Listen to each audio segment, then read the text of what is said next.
తాకట్లో ఉన్న మీ బంగారాన్ని విడిపించి ఆ రోజు ఆన్లైన్ రేటుకి కొంటాం. Sharma gold company. నమస్తే, వెల్కమ్ టు సుమన్ టీవీ. నేను గిరిజ. ఇవాళ మనతో పాటు ప్రముఖ ఆధ్యాత్మికవేత్త జ్యోతిష పండితులు బ్రహ్మశ్రీ సుభాష్ శర్మ గురుగారు ఉన్నారు. వారితో మాట్లాడిద్దాం. గురుగారు నమస్కారం.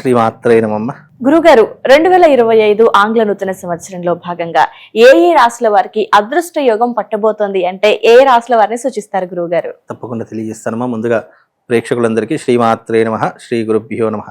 ఓం జ్ఞాని నామ్నపి చేతాంసి దేవి భగవతి హిసా పలాయ కృష్ణమోహాయ మహామాయ ప్రయశ్చతి. మనకు తెలుగు వారి సంవత్సరం, ఆంగ్ల వారి సంవత్సరం అని 2 సంవత్సరాలు ఉన్నాయి. అయితే ఇక్కడ ఆంగ్ల వారి సంవత్సరంగా చూసుకుంటే ఒక లెక్కలోకి వస్తుంది, తెలుగు వారి సంవత్సరంగా తీసుకుంటే మరో లెక్కలోకి వస్తాయి రాశి ఫలాలన్నీ కూడా. అయితే ఎప్పుడైనా ఒకటి గుర్తుపెట్టుకోండి, రాశి ఫలాలు అనేటటువంటివి జన్మ జాతక రీత్యా ఒక రకంగా వర్తిస్తాయి మనిషి జీవితంలో. వ్యవహార నామ ప్రకారంగా రాశి ఫలాలు కొంతమందికి కొన్ని రకాలుగా వర్తిస్తాయి. మనం చెప్పేటటువంటి రాశి ఫలాలు అనేటటువంటివి పూర్తిగా మనం తీసుకునేటటువంటి శాతంలో 60% మాత్రమే తీసుకోవాలి. ఎవరైనా గమనించండి. ఇప్పుడు చెప్తున్నటువంటి రాశుల వారు ఏమనుకుంటారంటే, నా జాతకంలో కొంతమందికి ఇవి ఎఫెక్ట్ అవుతాయి, కొంతమందికి ఈ ఎఫెక్ట్ అనేటువంటి చూపించకుండా పోతాయి. బికాజ్ వాళ్ళు పుట్టినటువంటి సమయము, వాళ్ళు పుట్టినటువంటి సందర్భం, వాళ్ళు పుట్టినటువంటి గడియను బట్టి జాతకాలు అనేటటువంటి మార్పు చెందుకుంటూ వస్తాయి. ఇది ఒకటి గుర్తుపెట్టుకోండి.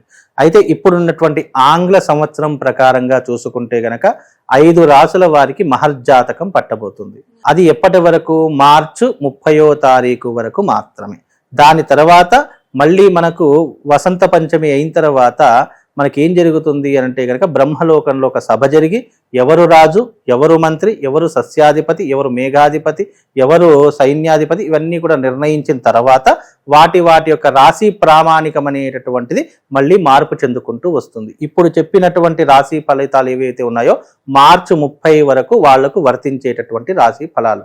ఇప్పుడున్నటువంటి విధంగా చూసుకుంటే 5 రాసుల వారికి మహర్జాతకం పట్టబోతుంది రాబోయేటటువంటి 3 నెలలు. అవి ఏంటంటే, మొట్టమొదటి రాశి వృషభ రాశి, రెండవ రాశి కర్కాటక రాశి, 3వ రాశి కన్యా రాశి, 4వ రాశి వృశ్చిక రాశి, 5వ రాశి వచ్చేసి మకర రాశి. ఈ 5 రాశుల వారికి రాబోయేటటువంటి ఈ 3 నెలలు మహర్జాతకము పట్టిందల్లా బంగారం అవుతుంది. అనుకున్న పనులన్నిట్లో కూడా మంచి సహాయ సహకారాలు దొరుకుతాయి. వీలైనంత వరకు వృత్తి వ్యాపారాదుల్లో మంచి లాభాలను గడించేటటువంటి అవకాశాలు ఉంటాయి. వీలైనంత వరకు వివాహం కానటువంటి వారికి, అలాగే జీవితంలో వృద్ధి లేనటువంటి వారికి ఈ 3 నెలల్లో తప్పకుండా వివాహ యోగం కుదిరేటటువంటి అవకాశము, జీవితంలో ఎంతో కొంత వృద్ధిలోకి వచ్చేటటువంటి అవకాశం కూడా జరిగేటటువంటి అవకాశము ఈ యొక్క 5 రాశుల వారికి తప్పకుండా జరుగుతుంది. అలాగే వీళ్లకు రాబోయేటటువంటి ఈ 3 నెలలు కూడా దైవిక సహకారంతో పాటు చేయు వృత్తి వ్యాపారమునందు, అలాగే వైద్య వృత్తిలో ఎవరైతే ఉంటారో మంచి ఉత్తీర్ణత అంటే మంచి వృద్ధిలోకి వచ్చేటటువంటి అవకాశాలు, గవర్నమెంట్ రంగంలో ఎవరైతే ఉన్నారో వాళ్లకు ప్రమోషన్స్ వచ్చేటటువంటి అవకాశము, ట్రాన్స్ఫర్స్ జరిగేటటువంటి అవకాశం కూడా ఏర్పడేటటువంటి అవకాశాలు ఈ 5 రాశుల వారికి ఏర్పడబోతున్నాయి. ఇక మిగతా రాశులు అంటారా, మధ్యమ ఫలితాలు మాత్రమే ఉన్నాయి. మధ్యమ ఫలితాలు అంటే ఆశించినంత వరకు లాభాలు లేకపోవడము, వృత్తి వ్యాపారాదుల్లో కొంతవరకు నష్టపోయేటటువంటి అవకాశాలు ఉండవు. అలాంటి రాశులలో చూసుకుంటే గనక మేషరాశి వారు ఉన్నారు, అలాగే మిథున రాశి వారు, అలాగే సింహరాశి వారు ఉన్నారు, తులారాశి వారు, అలాగే ధనుస్సు రాశి వారు, మకర కుంభమీన ఈ రాశుల వారికి కొంతలో కొంతవరకు నష్టం జరిగేటటువంటి అవకాశం ఏర్పడుతూ ఉంటుంది. కాబట్టి వాళ్ళు అప్రమత్తంగా ఉండి చేసే వృత్తి వ్యాపారాలలో చాలా జాగ్రత్తగా వ్యవహరించేటటువంటి తీరు చూసుకోవాలి. వీలైనంత వరకు డబ్బు విషయంలో చాలా జాగ్రత్తగా ఉండాలి, చాలా అప్రమత్తంగా ఉండాలి. నమ్మి డబ్బులు ఇవ్వడం కానీ, లేదా ఏదో ఆశపడి డబ్బులు ఇవ్వడం కానీ ఇలాంటివి పెట్టుకోకూడదు. వీలైనంత వరకు నమ్మినటువంటి వాళ్లే మోసం చేసేటటువంటి అవకాశాలు ఎక్కువగా ఏర్పడేటటువంటి లక్షణాలు ఉంటాయి. కాబట్టి మిగతా వాళ్ళు కాస్త జాగ్రత్తగా ఉండే ప్రయత్నం చేసుకుంటే అన్ని రకాలుగా బాగుండేటటువంటి అవకాశం ఉంటుంది. ఎవ్రీ ఇయర్ మీరు ఎప్పుడు చూసుకున్నా 5 రాశుల వారికి శుభ ఫలితాలు ఉంటాయి, మిగతా రాశుల వారికి మధ్యమ ఫలితాలు ఉండేటటువంటి. దీంట్లో రాశి ఫలాల్లో శుభ ఫలితాలు, మధ్యమ ఫలితాలు, అధమ ఫలితాలని 3 రకాల ఫలితాలు ఉంటాయి. ఓకే. అయితే ఎప్పుడైనా కానీ రాశి ఫలాలలో చూసుకుంటే 100% ప్రొడక్షన్స్ అనేటటువంటి నిర్ధారించడం చాలా కష్టముగా అవుతుంది. ఎందుకంటే వారి వారి జన్మ జాతక రీత్యా మళ్ళీ ఆ గ్రహ ఆధిపత్యాల ప్రకారము, దశావారి ప్రకారము మళ్ళీ ఆ యొక్క జాతక నిర్ణయం అనేటటువంటిది మార్పు చెందుతుంది. అయ్యో నా రాశి గురించి చెడుగా చెప్పారేమో, నా జీవితంలో ఏదో చెడు జరిగిపోతుందో అని భయపడాల్సినటువంటి పరిస్థితి అయితే ఎక్కడా కూడా లేదు. ఎవరు కూడా భయపడాల్సినటువంటి అవసరం అయితే లేదు. మీ జీవితంలో మీ యొక్క గ్రహ సంచారం బాగా లేదు అని అనుకున్నప్పుడు దానికి సంబంధించినటువంటి క్రతువులు గనక చేసుకుంటే వాళ్ళ జీవితం చాలా అద్భుతంగా ఉంటుంది. కనుక ఇప్పుడున్నటువంటి రాశి ఫలితాల్లో 5 రాశుల వారికి శుభ ఫలితాలు, మిగతా రాశుల వారికి మధ్యమ ఫలితాలు ఉంటాయి అని కూడా చెప్పుకోవచ్చమ్మా. మధ్యమ ఫలితాలు అన్నారు కాబట్టి గురువుగారు, మరి వారికి ఉన్న సమస్యల నుంచి కానివ్వండి, ఆరోగ్యపరంగా కానివ్వండి, సో ఏదైనా పరిహారం పాటించుకుంటే మంచిది అంటారా? ఎలాంటి పరిహారాన్ని తెలియజేస్తారు? అయితే వీళ్ళు ఏదైనా పరిహారం పాటించాలి అని అనుకుంటే గనక శివారాధన చేసుకోవడం చాలా ఉత్తమమైనటువంటి పరిష్కారం అన్ని రాశుల వారికి. ఎందుకంటే శివుడు కాలాతీతుడు కాబట్టి గ్రహాల యొక్క ఆధిపత్యాన్ని, అలాగే వాటి నుంచి వచ్చేటటువంటి నెగిటివ్ ఎనర్జీని తగ్గించేటటువంటి వాడు పరమశివుడు కాబట్టి దాని నుంచి తప్పించుకోవాలంటే శివారాధన చేసుకోవడం చాలా ఉత్తమమైనటువంటి మార్గము. అలాగే శివశక్తి లింగము అని చెప్పేసి ఒకటి ఉంటుంది. ఎవరికైతే జాతకం బాగా లేదో, ఎవరికైతే కర్మ బాగా లేదో వాళ్ళు ప్రతి ఒక్కరు కూడా శివశక్తి లింగం అని ఉంటుంది. ఆ శివలింగం పైన శ్రీచక్ర సంపుటితమైనటువంటి ఒక యంత్రం ఉంటుంది.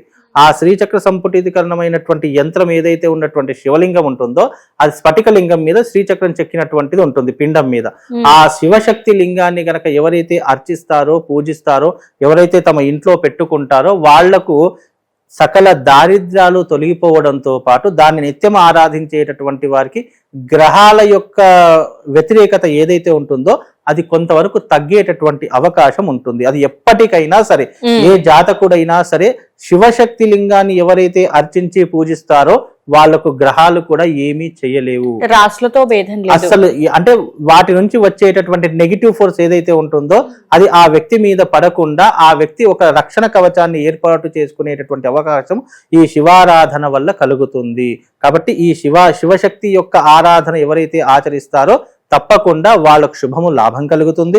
అలాగే ఈ యొక్క గ్రహాల యొక్క ఆధిపత్య పోరు ఏదైతే ఉంటుందో వాళ్ళ మీద పడకుండా వాళ్ళకు శుభము, లాభం కలిగేలా చేస్తుందమ్మా. ఓకే గురుగారు, అయితే మరి ఈ అదృష్ట యోగులు చెప్పారు కదా 5 రాశుల వాళ్ళు, సో వాళ్ళకి మరింత మెరుగైన ఫలితాల కోసం ఏ విధమైనటువంటి పరిహారం చేసుకుంటే మంచిది? అది వీలైనంత వరకు దైవానుగ్రహంతో పాటు శివాలయానికి వెళ్ళి ప్రదక్షిణ చేసుకోవడము, అలాగే వాళ్ళ ఇంట్లో ఉన్నటువంటి పూజా మందిరం నిత్యం దీపారాధన చేసుకోవడం, బాగున్నటువంటి వారు మరింత మెరుగు పొందడానికి ఇలాంటి దైవిక ఆరాధన చేసుకోవడం ఉత్తమమైనటువంటి పరిస్థితులు. అలాగే బాగా లేనటువంటి రాశులు దైవ సహకారం పొందడానికి, దైవానుగ్రహం పొందడానికి శివశక్తి లింగాన్ని పూజించడం అనేటటువంటిది చేసుకోవడం ద్వారా విశేషమైనటువంటి పుణ్య ఫలితం కలుగుతుంది. రాబోయేటటువంటి ఈ ఆంగ్ల సంవత్సరం కూడా ఇప్పుడు అమావాస్యతోనే ముగుస్తుంది కాబట్టి, అమావాస్యతో ముగుస్తుంది కాబట్టి రాబోయేటటువంటి ఆంగ్ల సంవత్సరము ప్రతి ఒక్కరికి కూడా సుఖ సంతోషాలను ఇవ్వాలి, ఆనందాన్ని పంచిపెట్టాలి. వాళ్ళ జీవితంలో ఉన్నటువంటి దారిద్ర్యం అంతా తొలగిపోయి భగవంతుడి యొక్క అనుగ్రహం సంపూర్ణంగా ఉండాలని కోరుకుంటూ బాగున్నటువంటి రాసులు మరింత బాగు కోసము దైవారాధన చేసుకునే ప్రయత్నం చేయండి. బాగా లేనటువంటి వాళ్ళు శివశక్తి లింగం అనేటటువంటిది ఉంటుంది, దాన్ని మీరు నిరంతరం పూజించుకునేటటువంటి ప్రయత్నం చేయండి. దాని ద్వారా వాళ్ళకు శుభము, లాభము రెండు కూడా కలుగుతాయి. ఓకే గురుగారు, చాలా చక్కగా వివరించారు గురుగారు, ధన్యవాదాలు. శ్రీమాత్రే నమః.